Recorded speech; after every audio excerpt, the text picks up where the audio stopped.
Assalamualaikum warahmatullahi wabarakatuh. Jumpa lagi bersama saya pada channel YouTube Hamjan Channel. Pada video kali ini saya akan membahas tentang materi PAI Pendidikan Agama Islam dan Budi Pekerti kelas 10.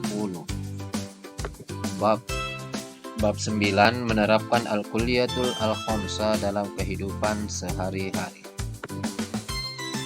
Ya, sebagai pertanyaan pemantik, mengapa membunuh, minuman keras, zina, narkoba, mencuri dilarang di dalam agama? Nah, inilah yang akan menjadi topik atau pokok pembahasan kita pada bab 9 ini.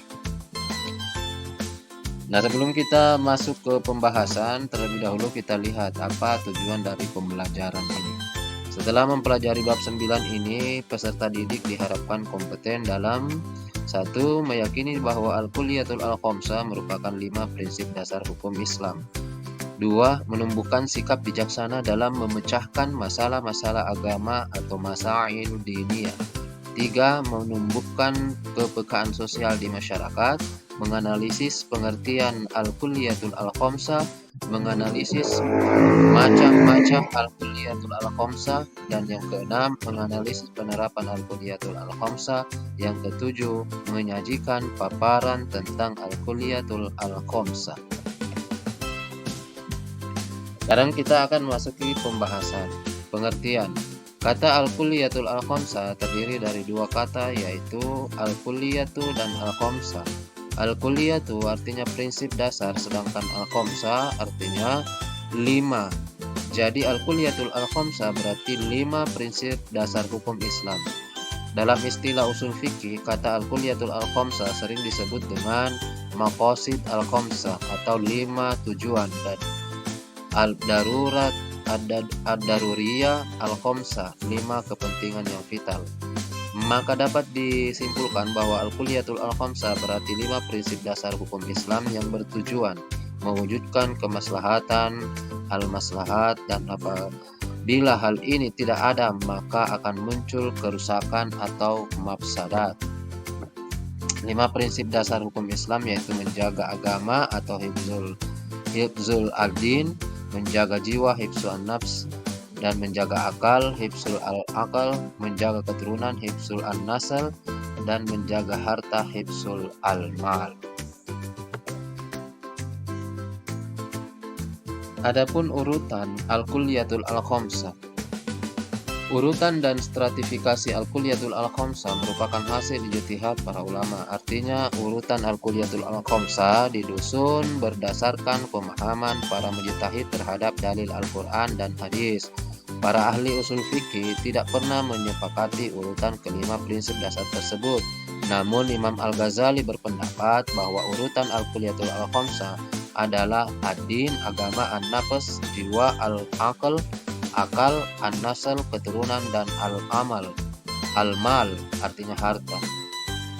Urutan yang dikemukakan oleh Imam Al-Ghazali inilah yang paling banyak disepakati oleh mayoritas ulama fikih maupun usul fikih. Jumhur ulama berpendapat bahwa urutan Al-Kulliyatul Al-Khamsah adalah ad-din, agama, an-nafs, jiwa, al-aql, akal, an-nasl, keturunan, dan al-mal, harta.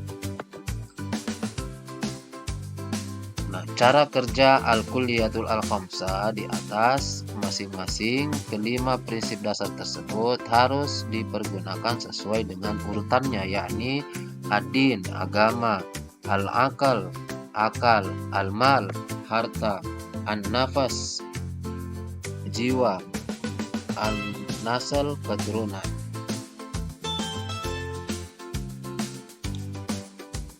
Menjaga agama atau ad-din harus lebih diutamakan daripada menjaga lainnya. Menjaga jiwa atau an-nafas harus lebih diutamakan daripada menjaga akal dan keturunan, an-nasl, demikian seterusnya. Nah, selanjutnya adalah macam-macam Al-Kulliyatul Al-Khamsah. 1. Menjaga agama atau hifzul. Agama merupakan pokok dari segala alasan mengapa manusia hidup di dunia ini. Oleh karenanya, menjaga agama lebih diutamakan sebelum menjaga hal-hal lain. Allah Subhanahu wa taala berfirman dalam Quran surah Az-Zariyat ayat 56 sebagai berikut. A'udzu billahi minasy syaithanir rajim. Bismillahirrahmanirrahim. Wa ma khalaqtul jinna wal insa illa liya'budun. Artinya, aku tidak menciptakan jin dan manusia, melainkan agar mereka beribadah kepadaku. Quran Surah Az-Zariyat ayat 56. Agama juga satu-satunya alasan Allah Subhanahu wa taala menciptakan alam semesta beserta isinya. Agama juga merupakan intisari kehidupan yang sedang berjalan di alam ini. Alur logika mengapa hifzul ad-din lebih diutamakan daripada lainnya adalah sebagai berikut. Untuk apa hidup sejahtera, memiliki keturunan yang banyak dan baik, hidup serba kecukupan, kalau akhirnya masuk neraka, padahal kehidupan di akhirat adalah kehidupan yang abadi. Yang kedua adalah menjaga jiwa atau nafas. Sebagaimana dalam firman Allah Subhanahu wa taala Quran surah Al-Maidah ayat 53 berbunyi, A'udzu billahi minasy syaithanir rajim. Bismillahirrahmanirrahim.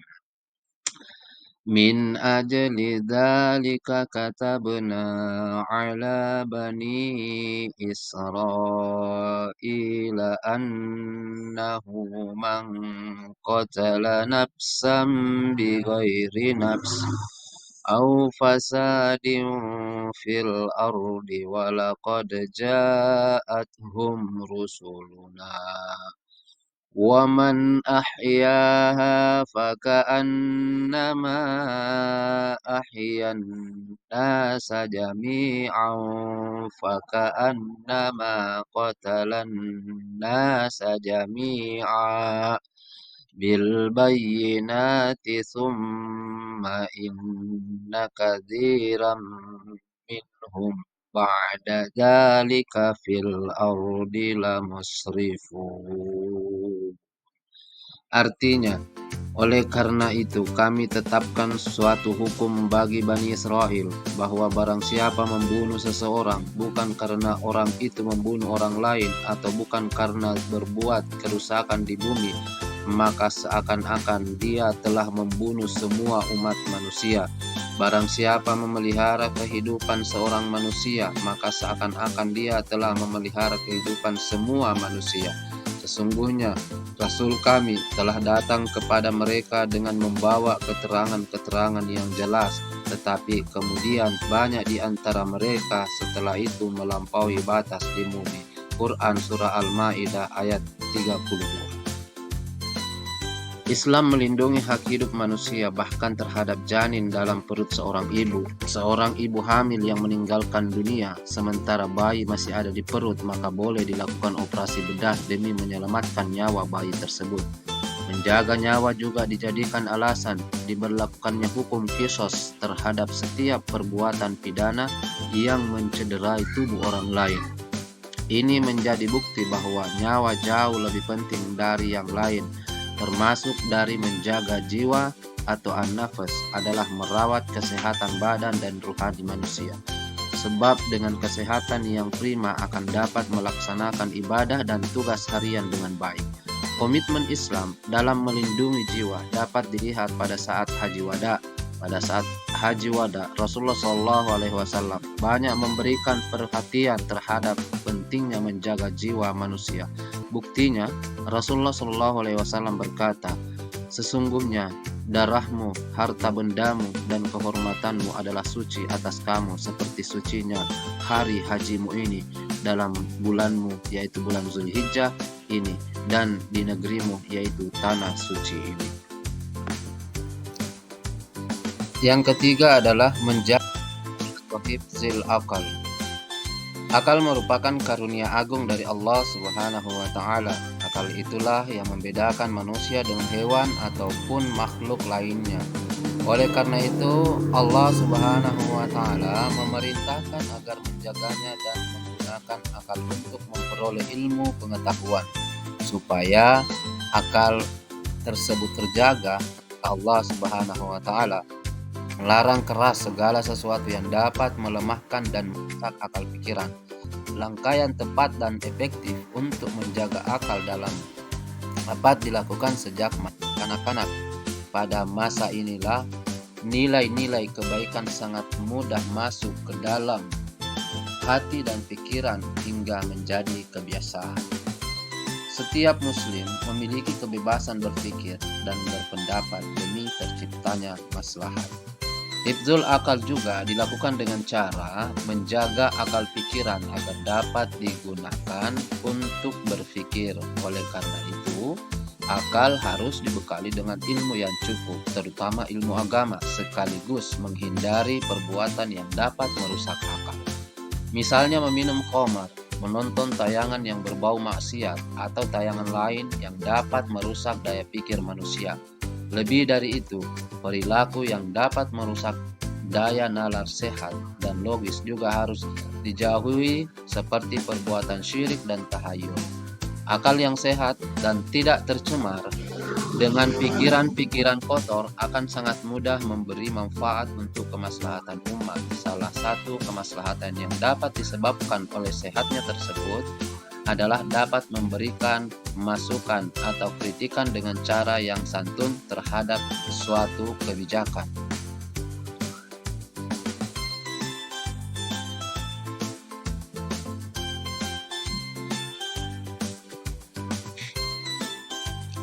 Yang keempat yaitu menjaga keturunan atau hifzul an-nasl. Salah satu tujuan agama adalah untuk memelihara keturunan. Syariat perkawinan dengan berbagai syarat, rukun dan ketentuannya merupakan salah satu cara menjaga keturunan. Oleh karena itu, Islam melarang perzinahan dan menganjurkan pernikahan. Nabi Muhammad SAW memerintahkan untuk menikah sebagaimana dalam sebuah hadis yang diriwayatkan oleh Al-Bukhari dari Abdullah bin Mas'ud radhiyallahu an. Ia berkata, kami bersama Nabi SAW sebagai pemuda yang tidak mempunyai apa-apa, lalu beliau bersabda kepada kami, ya ma'syaral sabab, man istata'a minkumul ba'a falyatazawwaj fa innahu aghaddu lil basari wa ahsanu lil farji wa man lam yastati fa alaihi bisawm fa innahu wija. Rawahul Bukhari. Yang artinya, wahai para pemuda, barang siapa di antara kalian yang mampu menikah, maka menikahlah, karena menikah lebih dapat menahan pandangan dan lebih memelihara kemaluan. Dan barang siapa yang tidak mampu, maka hendaklah ia berpuasa, karena puasa dapat menekan syahwat. Hadis riwayat Bukhari. Allah Subhanahu wa Ta'ala menciptakan manusia bersuku-suku dan berbangsa-bangsa yang berasal dari satu keturunan agar mereka saling mengenal. Perhatikan Quran surah Al-Hujurat ayat 13 berikut ini. A'udzu billahi minasy syaithanir rajim. Bismillahirrahmanirrahim. Ya ayyuhan nasu inna khalaqnakum min dzakarin wa unza وَجَعَلْنَاكُمْ شُعُوبًا وَقَبَائِلَ لِتَعَارَفُوا إِنَّ أَكْرَمَكُمْ عِندَ اللَّهِ أَتْقَاكُمْ إِنَّ اللَّهَ عَلِيمٌ خَبِيرٌ. Artinya, wahai manusia, sungguh kami telah menciptakan kamu dari seorang laki-laki dan seorang perempuan. Kemudian kami jadikan kamu berbangsa-bangsa, bersuku-suku, agar kamu saling mengenal. Sesungguhnya yang paling mulia di antara kamu di sisi Allah adalah orang-orang yang paling bertakwa. Sungguh Allah Maha Mengetahui, Maha Teliti. Quran Surah Al-Hujurat ayat 13. Dalam rangka menjaga keturunan, Islam melarang dengan keras genosida, yakni pembunuhan yang dimaksudkan untuk menghilangkan jejak asal-usul seseorang. Peristiwa genosida ini bisa terjadi karena persoalan ras, suku, agama, ataupun politik. Jangankan genosida, membunuh tanpa sebab yang dibenarkan agama juga termasuk dosa besar.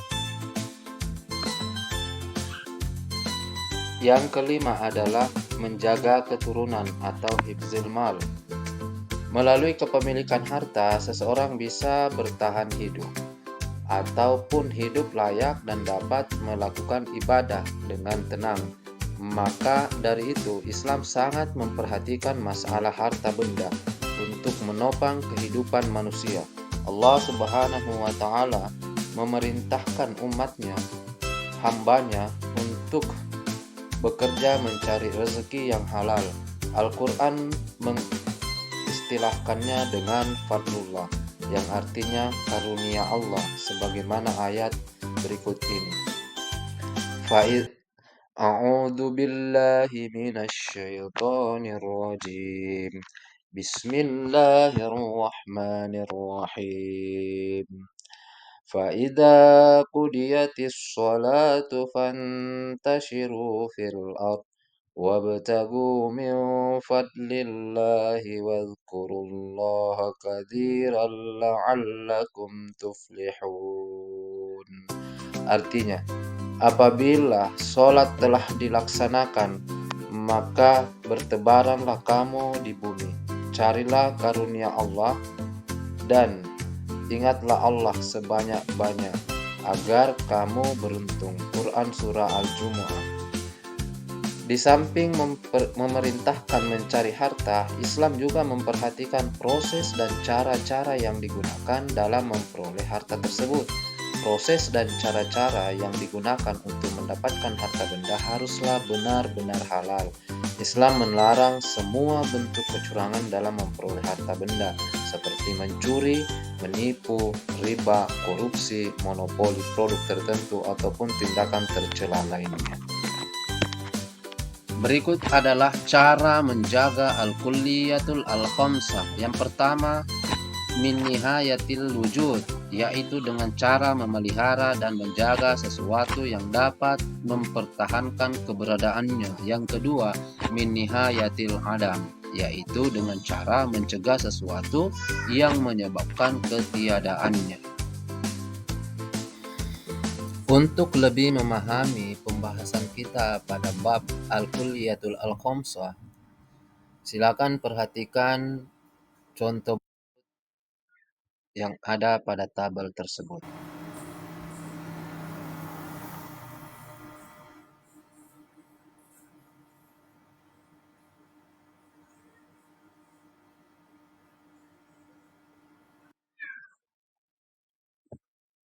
Dan selanjutnya, inilah nilai karakter. Setelah mengkaji materi menerapkan al-kulliyatul al-khamsah dalam kehidupan sehari-hari, diharapkan kalian dapat menerapkan karakter dalam kehidupan sehari-hari sebagai berikut. Melaksanakan sholat, zakat, puasa dengan penuh kesadaran dan tanggung jawab, dan nilai karakternya yakni beriman dan bertakwa kepada Tuhan Yang Maha Esa dan berakhlak mulia. Yang kedua, menghargai perbedaan agama dan kepercayaan. Adapun nilai karakternya yakni kebinekaan global. Yang ketiga, terlibat aktif dalam sebuah tim untuk melakukan kegiatan penelitian ilmiah remaja di sekolah, yaitu bergotong royong. Berusaha mewujudkan kemaslahatan bagi kehidupan masyarakat. Nilai karakternya adalah bertanggung jawab, menghindari sikap curang termasuk dalam berinteraksi jual beli, dan mengerjakan soal. Ini adalah nilai karakter kejujuran. Ya, jadi demikianlah pembahasan kita tentang al-kulliyatul al-khamsah pada kesempatan yang berbahagia ini. Terima kasih atas perhatiannya. Wassalamualaikum warahmatullahi wabarakatuh.